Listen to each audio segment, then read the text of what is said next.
สบายดีจ้าสบายดีพี่น้องวันนี้หน้าดำหน่อยนะคะ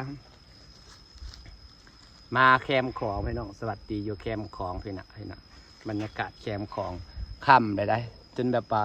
4:30 4:50อะไรยังแดดอยู่แดดแท้แดดว่าตอนเมื่อคืนในฝนตกแห้งเอาสิมาเอาดินนะจ้า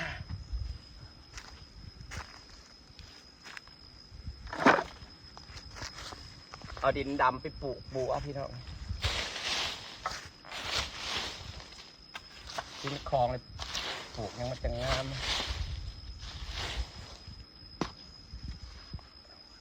เอาดินเหนียว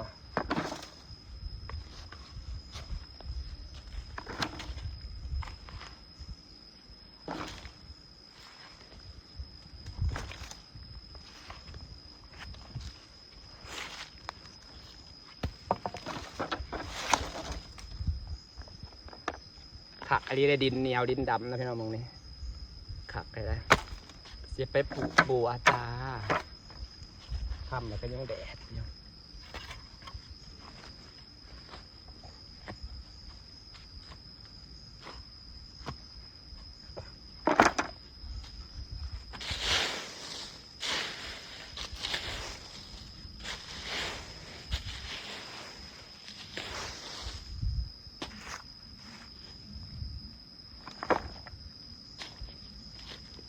เหนียวขักอะไร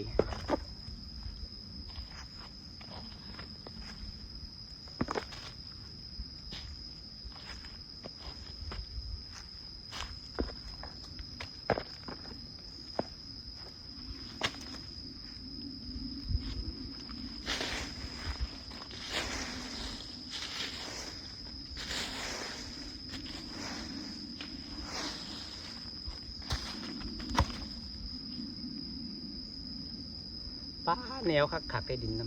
ำทั้งดำทั้งเหนียวเสียงฟ้าหึมๆไหมล่ะพี่น้องเอ้ยจะมาแรงฝนสิตกอีกบทจะ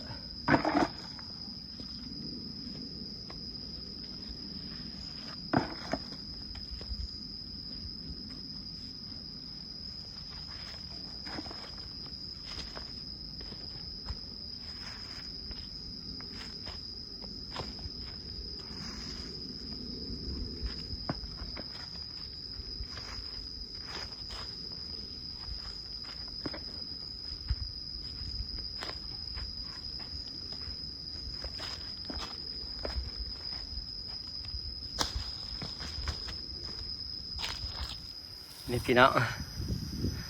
ดินดำขักเลยได้ดินของนะนี่จะไปปลูกบัวต้องมักแน่ๆเลยนี่ปลูกบัวจะไปปลูกบัวจ้ะดินดำงามทีเดียวยังแดดอยู่บ้างนะพี่น้องบ้างที่จริงนะ5 โมงเลยได้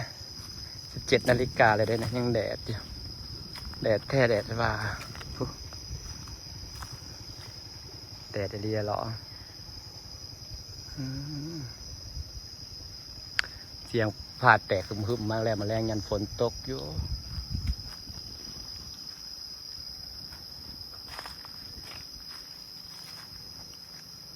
เราจะมาปลูกบัวกันนะคะพี่น้องเทศบัว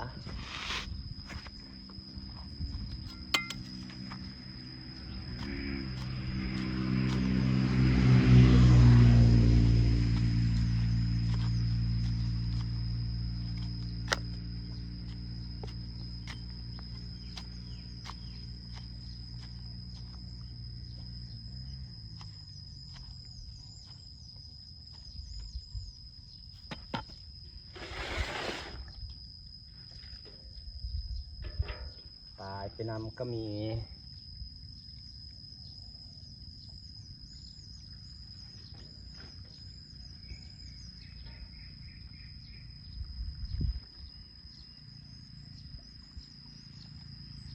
แต่จักเซนนี่แหละ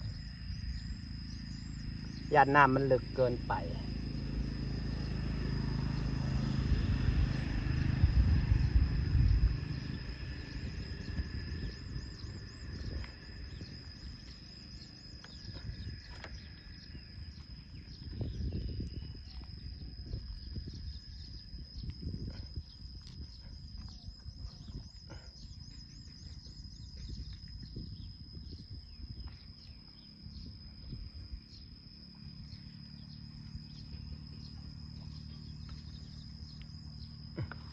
ดินเหนียวขักขนาดพี่น้องเราจะลงบ่อได้บัดนี้มาดูกันเราจะลงบ่อ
บัวอยู่ต่ำกว่าน้ำประม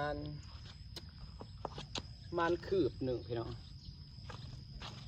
มันสิพ่นขึ้นมาให้ประมาณคืบเดียวเองนะบ่ได้เลิกเกินปลูกตามแจปลูกแจนี่แล้วก็แจนั่นเห็นใบมันอยู่เลยแจนั่นแล้วก็แจนั่น3 แจพี่น้องสิได้ฝากบรรยากาศไว้ซ้ำนี่ละจ้าพี่น้องจ้าถ้าเบิ่งมันสื่นมาอื่นจะไปเปิดน้ำหดต้นไม้ก่อนหดหญ้านี่แหละค่ะเพราะว่าอากาหวานปุ๋ยเพิ่นลงไปกสิหดเพิ่นอากาหวานปุ๋ยลงไปกสิหดเพิ่นก็สิติดและดึงก็บ่ขึ้นบอนเขียวก่อนกับเขียวบอนเขียวกำลังกับเขียวหน้าน่ะมันสิอยู่ระดับนี้เลยเด้อพี่น้องต่อให้ตกลงมาน้ำล้นก็สิอยู่ระดับนี้เพราะว่าบ่อนี้เป็นบ่อนซึมออกนี่บ่อนี้มันต่ำสุดมันก็สิซึมออกซึมออกแต่เขียวและบ่อนที่น้ำแส่นี่เนาะเขียวขักลีหยาบ่อนน้ำแส่เลยติดไปเลยติดบัดแล้วจะหยานะพี่น้องค่ะบ่ต้องตกใจค่ะเขียวบัดแล้วพูทั้งพุ่นก็เขียวบัดแล้วได้ฟุ้ยแห่งสีเขียวแต่ก่อนอื่นเราต้องไปเปิดน้ำรถก่อนเมื่ออื่นสิปลูกดอกกระเจียวเนินเทิงนั่นปลูกข้าวสิขุดร่องได้บัดนี้สิขุดร่องกันไว้ให้น้ำไหลเข้ามาพอเวลาฝนตกแห้งน้ำสิท่วมขุดร่องฝั่งนี้น้